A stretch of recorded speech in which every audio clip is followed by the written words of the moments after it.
Hello everybody and welcome back to another Marvel Crisis Protocol character spotlight, and today we are taking a look at Gwenom, my probably one of my favorite models in this game, just from a design perspective. I really like some of the things they did with her. I talked about this when she was revealed not too long ago. She's a relatively recent model, and yeah, she's definitely held up for me. I haven't put her on the table nearly as much as I wanted to, just because I think she's a really well designed model, but she's not an auto include or anything like that in a lot of different places. But she's a lot of fun, and I'm excited to kind of go through her character and maybe gush a little bit about some of the things I like so much about this character. So, getting right into things, she is coming in with the Venom stat line, the 4-2-3, which makes sense because she is a symbiote here. And then she's coming in as a 4 threat, so again, pretty consistent with the rest of the Venomized line there. She's got 6 stamina, so slightly on the lower side compared to the other symbiotes. She's tying with Agent Venom there, is a size 2, and is a long mover, so she is by far the fastest symbiote in the game at the moment, so worth acknowledging there. Which of course she's getting from that Gwen. You know, we're going to see a lot of kind of inspiration from both original Gwen and original Venom, but is worth acknowledging. She is Gwen Stacy, so you can't run her with original Gwen, which is a darn shame because those two models would be so much fun together. But anyways, we're going to go ahead and get into her attack profiles here, where she has 2 attacks. The first one is the Symbiote Spider Technique. This is a range 3/5 dice builder attack where you're going to gain power based on the damage that you deal. But just like the other Gwen, it does have some benefits based on what your other action was during your turn. The first one is if this character has already attacked the target character during its activation this turn, this character may reroll any number of its attack dice for this attack, which is super good. No notes there. That's just awesome.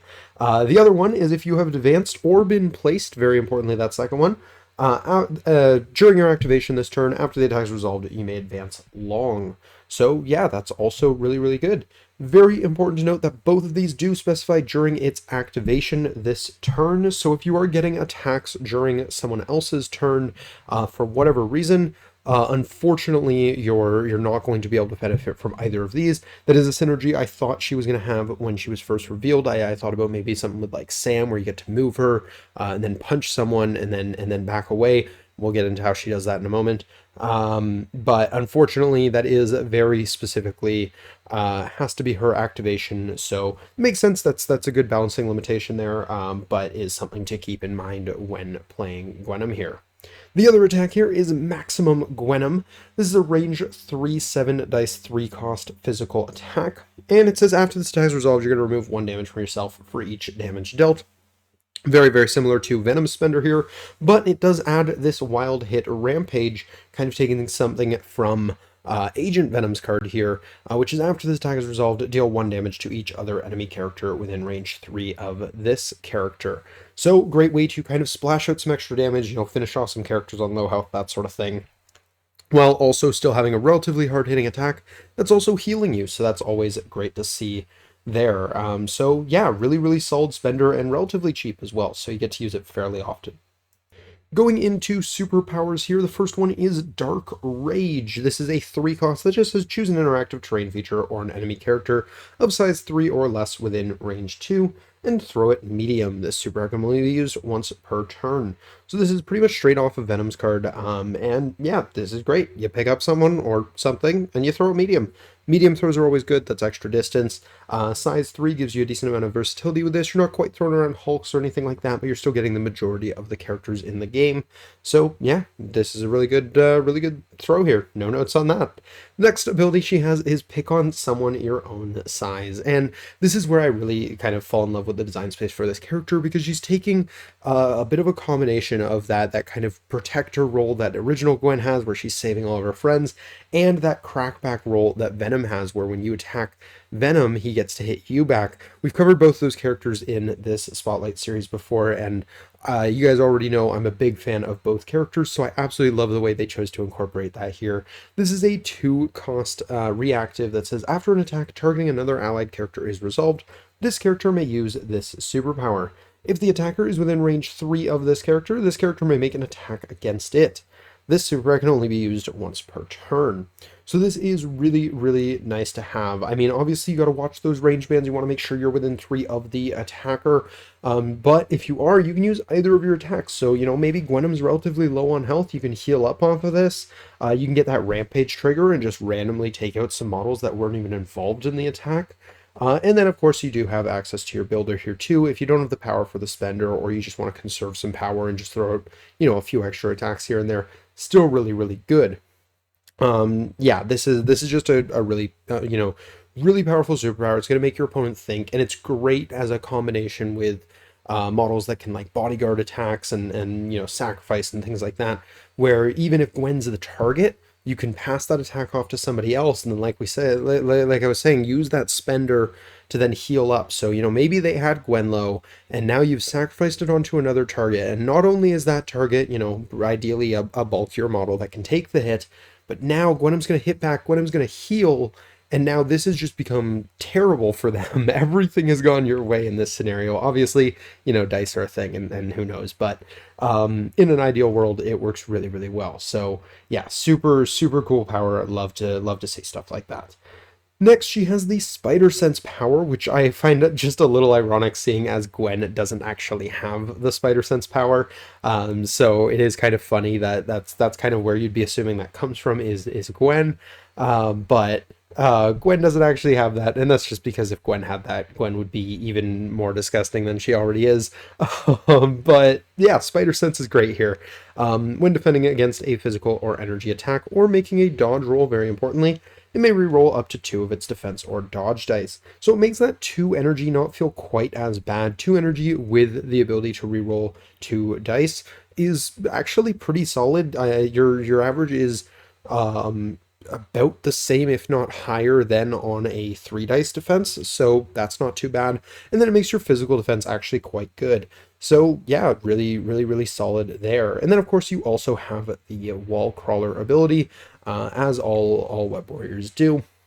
So yeah, you can move around pretty consistently with that long move. You're going to be able to take full advantage of that pretty much every activation. So that's really good. Going over to the flip side here, the only change that I'm aware of is this 7 stamina, and the art changes, and they did an amazing job on the art. That's part of why I love this model, is the model and the art are just fantastic for it. But yeah, that's the only change here. So she gets a little bit bulkier on the flip, which is nice. Again, you really get to take advantage of that healing there and stuff like that. So always nice to see. As for tactics cards, this one's really easy. Gwenom unfortunately does not have any tactics cards, and for affiliations, also very, very easy. Only a member of one affiliation, and that is, of course, Web Warriors. Now, unfortunately, the biggest problem with Gwenom in Web Warriors is that in your typical Web Warriors list, Gwen is basically stapled to the team.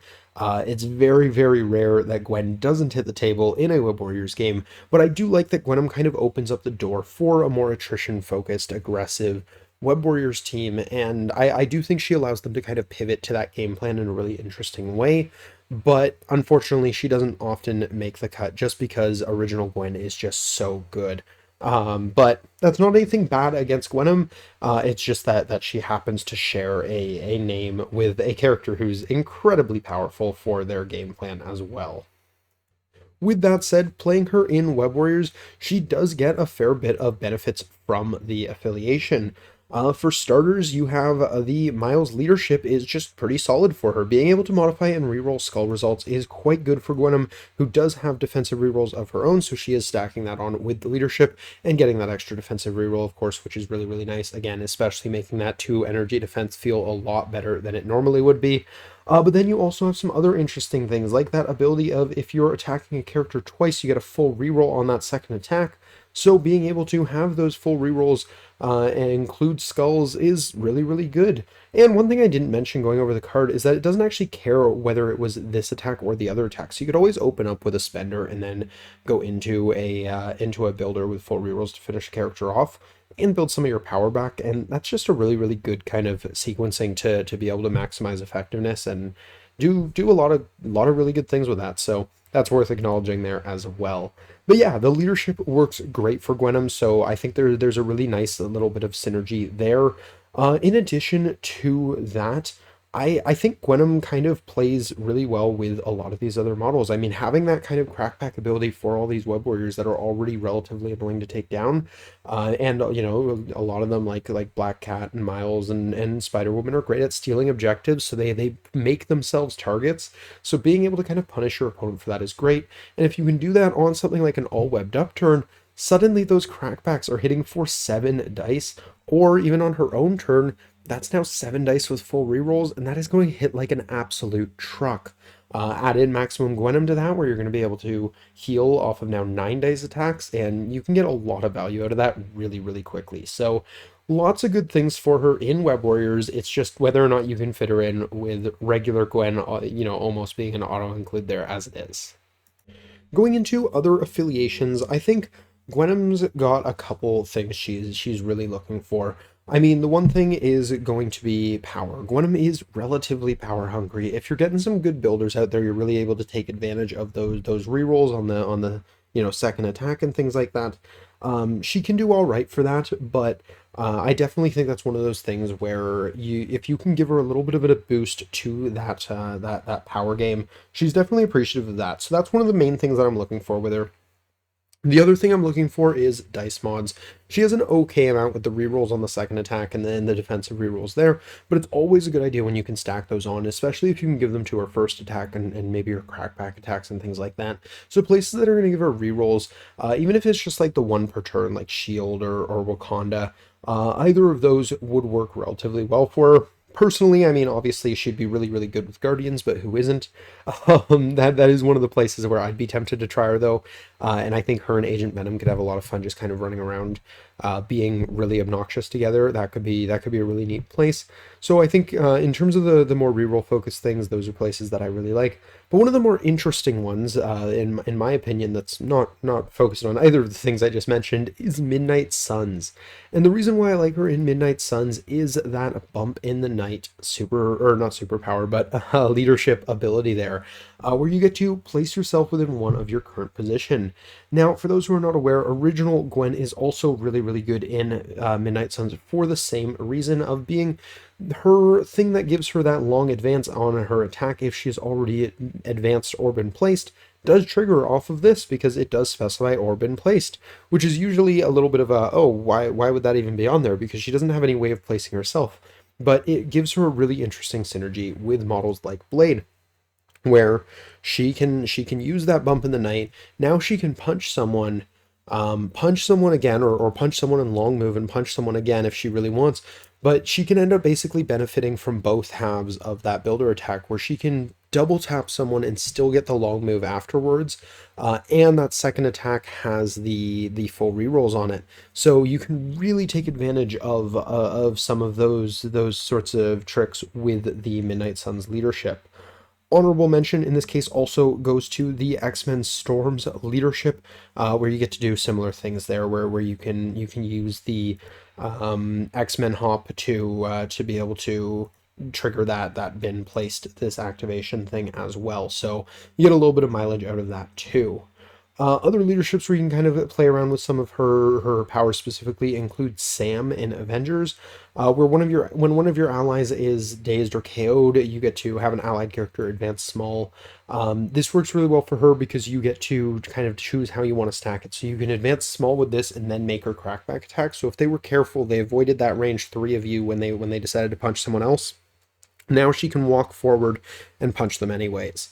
Also gives her some healing and special condition removal, which obviously never hurts either, but the big thing is the advance in this case. So yeah, really, really solid pairing there as well. For what it's worth, I also really like her under Steve. Just that ability to reduce your first superpower is great, especially since she is using superpowers both on her turn and your opponent's turn, so you're going to get a little bit of extra mileage out of that as well there. So, you know, effectively you're going to be able to reduce 2, maybe even more per round by taking advantage of this, and it does make your crackback only cost 1, which is kind of insane.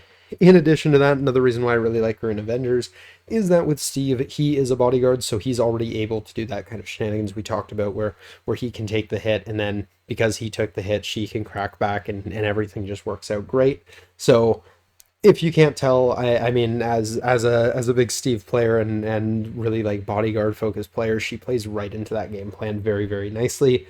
So I really like her there, and you have access to a couple others here too, with like Luke Cage and even She-Hulk. So you've got some kind of fun tech things you can do like that with her, which I really, really enjoy, and it's one of the reasons why I like the model so much. For what it's worth, another one I think is kind of interesting is A-Force, where you're going to kind of get a similar effect to what you're getting in Steve 1, where when you have an allied character get damaged by an effect, you can give the power to her, and then even if she didn't have the power to crack back before, or maybe she did, but she didn't have the power to do it on a spender, this can help you just kind of fuel that, which is really, really nice, and the timing's kind of cool because your opponent might not be paying attention and maybe not think of that line necessarily, so they make the attack thinking, oh, you can crack back, but it won't be your spender. And then, hey, well, she has an extra power now, so yeah, it is. So that's one of those things where you can do some kind of neat things with that. And of course, another bodyguard model. So again, you get to take advantage of that same thing. So I think A Force is also another really interesting potential place for Gwenom. That does just about cover my thoughts on this model. It's kind of funny for being a model that I absolutely love so much, and I actually have played with a pretty decent amount. This is going to end up being one of the shorter character spotlights, and I think that's just largely because she's not affiliated into too many places. She doesn't have any tactics cards or anything like that, so there is less to talk about on that front. But I do think she is a really, really interesting model. She has a lot of cool kind of play lines, and she's definitely one of those models that you really just got to play her to kind of figure out all of the unique, interesting things she does and how to play her well. Taking advantage of pick on someone your own size, getting the most out of that, knowing when to spend her versus when to build her, and how to play around with those two triggers on the builder as well, is one of those things that's just going to kind of come through experience playing with the model.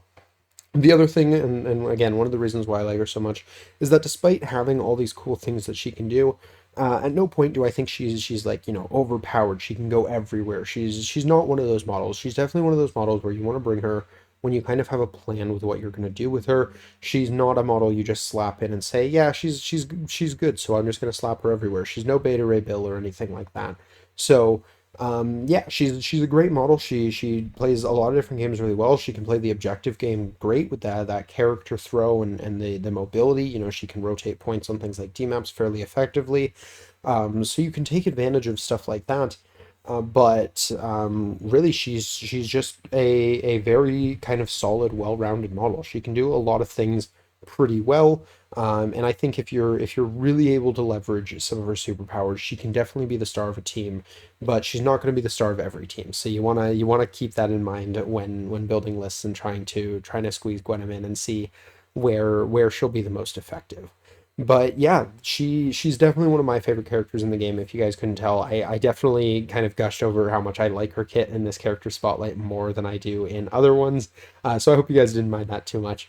But yeah, that is going to do it for my thoughts on this character. Definitely let me know down below what you guys think. Really, really interested to hear where you guys have tried Gwenom, where you've seen success with her, because I absolutely love this model. So any excuse to run her anywhere that I don't already run her, 100% down for that. So yeah, let me know down below. Very, very curious to hear what you guys are thinking on her. But that's going to do it for me. So I hope you guys enjoyed. If you did, please do drop a like down below. Subscribe if you're new to the channel. We do session-focused content like this on the weekdays, and we have battle reports and things like that on the weekends. So if you're a fan of any of that sort of thing, feel free to jump on in. That's going to do it for this one. So until next time, have a great day, everybody. Peace.